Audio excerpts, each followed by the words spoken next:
Mi nombre es Gabriela Sierra y soy estudiante del curso 11C en el Summerhill School. Mi compañero Andrés Garzón y yo les presentaremos nuestra monografía sobre los mecanismos de justicia transicional en la Ley 1448 de 2011 en Colombia. Los objetivos que planteamos para nuestra investigación fueron: primero, evaluar en qué medida los mecanismos de búsqueda de la verdad y medidas de no repetición establecidos en la Ley 1448 han contribuido a la reconciliación y a la prevención de conflictos armados en el país en los últimos años. El segundo fue analizar mediante fuentes documentales con énfasis en los contenidos de la Ley 1448 del 2011 en Colombia,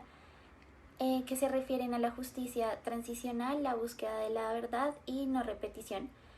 con el objetivo de evaluar cómo dichos elementos han sido incorporados y aplicados en la legislación colombiana. El tercero fue determinar cómo la Ley 1448 de 2011 en Colombia incorpora y aplica los principios de justicia transicional, la búsqueda de la verdad y la no repetición, contribuyendo así a la reconciliación y la prevención de futuros conflictos. La Ley 1448 tiene como objetivo principal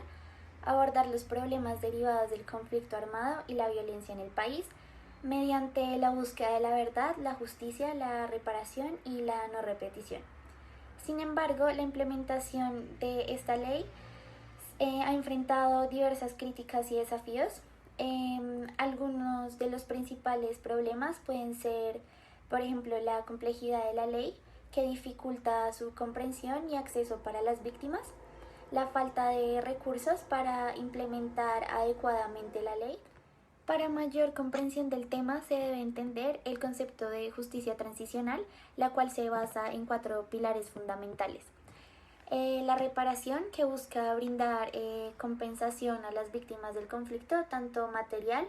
como simbólicamente. La verdad, que busca esclarecer los hechos ocurridos durante el conflicto armado a través de investigaciones y procesos judiciales. La reconciliación, que busca promover el entendimiento y el perdón entre las diferentes partes del conflicto. La no repetición, que busca establecer mecanismos para prevenir que el conflicto vuelva, que ocurra. Por otro lado, es importante comprender el concepto de víctima que se establece en la Ley 1448,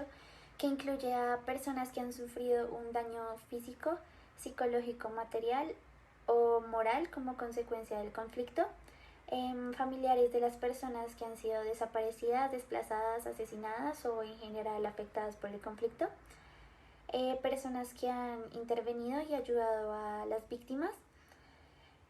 Con el análisis de resultados, después de haber aplicado la metodología de análisis documental y saber cómo funciona la Ley 1448, podemos establecer que tras la creación del Registro Único de Víctimas se ha permitido identificar y documentar a las víctimas del conflicto, lo que es fundamental para la implementación de la ley. Estas medidas han tenido cierto éxito en la evolución de tierras a algunos de los afectados, a pesar de su lentitud y complejidad. Por otra parte, el documento expuesto por la Facultad de Derecho de la Universidad de Rosario ha expuesto limitaciones en regiones específicas como los llanos colombianos, en el departamento del Meta, en municipios como Puerto Gaitán y San Martín, entre ellas la lentitud en la implementación,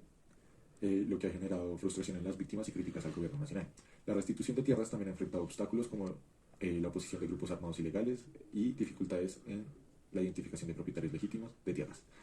Y por eso la violencia continúa y es otra de las limitaciones que impiden el correcto funcionamiento de la ley, esta última en los municipios del Meta, en su mayoría. Por último, lo que más destaca la Universidad de Rosario es el desplazamiento forzado continuo, debido a que este sigue siendo un problema y no de unos pocos años, sino ya de varias épocas en el pasado, lo que indica que la ley no ha logrado eliminar por completo esta práctica. Después de haber contrastado dos documentos, uno a favor y otro en contra de la Ley 1448, podemos indicar que la ley ha tenido un impacto significativo en la reparación de víctimas y la restitución de tierras en Colombia, pero también ha enfrentado desafíos en su implementación, especialmente en áreas afectadas por la violencia continua, como lo es en el departamento del Meta. Su efectividad varía según la región y la capacidad del gobierno para aplicar sus disposiciones. Se destaca el impacto de la Ley 1448 y la manera en que esta ley trata temas relacionados con la justicia transicional, la reparación de las víctimas, la verdad y la memoria histórica. Adicionalmente, se hace referencia a la Comisión de la Verdad como un mecanismo clave para esclarecer los hechos y cumplir el objetivo de esclarecer los hechos y responsabilidades en el contexto del conflicto armado. Por último, apoyándonos en la comparación de los documentos y agregando el conocimiento e información que nos deja el documento Reparar en Colombia, la Ley 1448 ayuda y promulga a las víctimas afectadas por distintos factores externos y daños que deja la guerra interna en Colombia con los distintos grupos disidentes, en donde estas víctimas, mayormente en la zona rural del país, les son arrebatadas las tierras, sus hogares, sus libertades y en otros casos hasta sus vidas. Este documento nos ayuda a entender desde el punto de vista de algunas víctimas y desde la visión de las organizaciones detrás de la lucha para rescatar los derechos humanos de los afectados, que en gran parte las limitaciones y alcances de las herramientas del gobierno no son suficientes o en medida utilizadas correctamente para salvaguardar los derechos impuestos por la Organización de las Naciones Unidas. Concluir después del respectivo análisis de resultados que se determina que la ley integra la justicia transicional por medio de instituciones como el RV, garantizando efectividad en restitución, reparación y documentación de víctimas, la inclusión y aplicación de las medidas como procesos judiciales de justicia transicional y medidas de no repetición en los casos actuales han hecho que en cierta medida estos se acaten acorde a la ley, pero existe una brecha grande en la cual no son reparados los derechos de aquellos que sufrieron por conflictos. Por otra parte, se evaluó que la verdad y memoria histórica de víctimas es importante en la medida en que ayuda a identificar a los responsables de violaciones